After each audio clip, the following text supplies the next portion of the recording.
Hi everyone. In today's tutorial, we will show how to batch delete multiple designs and images in Canva at one time.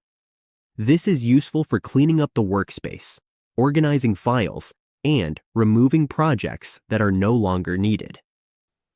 On the Canva dashboard, we go to Projects. Projects can be found on the left side of the dashboard. From here, we just need to click on All Projects. This will show all of our projects. Let's switch to Grid View. This makes it easier to see and select what we want.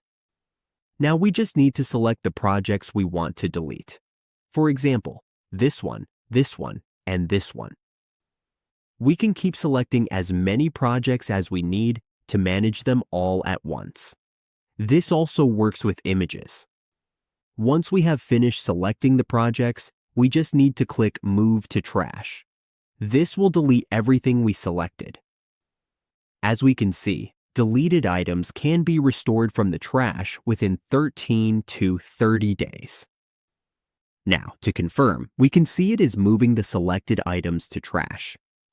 And that is how we batch delete multiple designs and images in Canva. The account stays clean and organized.